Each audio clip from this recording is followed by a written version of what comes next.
ఈ రెసిపీని చూడగానే నేను దేంతో ప్రిపేర్ చేశానో గెస్ట్ చేసింటే కమెంట్ చేయండి. మీకు స్టార్టింగ్ లోనే అర్థమైపోతుంది. బట్ మీకు చూడగానే ఏమనిపించిందో చెప్పండి. ఇంకా ఇక్కడైతే అద్విక్ మీ అందరికి హాయ్ చెప్తున్నాడు చూడండి. ఇంకా రెసిపీలోకి వస్తే ఫస్ట్ బోన్లెస్ చికెన్ అయితే తీసుకోవాలి. ఎవరైనా గెస్ట్ చేశారా? ఎస్, ఈ రెసిపీని మనం చికెన్ తో అయితే చేస్తున్నాం. ఫస్ట్ ఈ చికెన్ ని ఒక మిక్సీ జార్ లోకి అయితే తీసుకోవాలి. అందులో టేస్ట్ కి తగ్గట్టు సాల్ట్, చిల్లీ పౌడర్ అండ్ ధనియా పౌడర్ యాడ్ చేసుకోవాలి. ఇంకా కొంచెం చికెన్ మసాలా కూడా, నెక్స్ట్ కొన్ని మిరియాలు అండ్ దాల్చిన చెక్క, ఇవి ఫస్ట్ లోనే పౌడర్ చేసుకుంటే బెటర్. ఇంకా మీకు ఇలాచీ ఫ్లేవర్ నచ్చితే 2 యాడ్ చేసుకోండి. నేనైతే యాడ్ చేశాను. ఇంకా కొంచెం పసుపు అండ్ అల్లం వెల్లుల్లి పేస్ట్ కూడా యాడ్ చేసుకోవాలి. నెక్స్ట్ కొంచెం బేకింగ్ పౌడర్ అండ్ ఆయిల్ కూడా యాడ్ చేసుకోవాలి. మీకు నచ్చితే బటర్ అయినా యూజ్ చేసుకోండి. అంతే, ఇంకా అన్నిటిని మిక్సీ పట్టేయాలి. ఇక్కడ నేను ఓటీజీలో అయితే చేస్తున్నాను. నెక్స్ట్ ట్రేకి ఆయిల్ అప్లై చేసుకోవాలి. నేను కొంచెం ఎక్కువగానే అప్లై చేస్తున్నాను, ఎందుకంటే నాన్ వెజ్ కదా. ఇంకా మిక్సీ పట్టిన చికెన్ అయితే ఇక్కడ వేసుకొని మంచిగా స్ప్రెడ్ చేసుకోవాలి. క్రిస్పీగా రావాలని కొంచెం పల్చగానే స్ప్రెడ్ చేశాను. ఓటీజీలో కూడా 180 degrees లో 40 minutes అయితే పెట్టాను. అంటే కొంచెం ఎక్కువ బేక్ అయితే క్రిస్పీగా ఉంటుందని. ఫైనలీ మన రెసిపీ అయితే రెడీ అయిపోయింది. ఇది చూసాక అనిపించింది నాకు, దీన్ని బేస్ చేసుకుని పిజ్జా లాగా అయితే చేసుకోవచ్చని. నెక్స్ట్ టైం అది కూడా ట్రై చేద్దాం.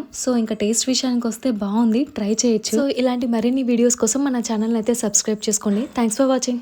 బాయ్.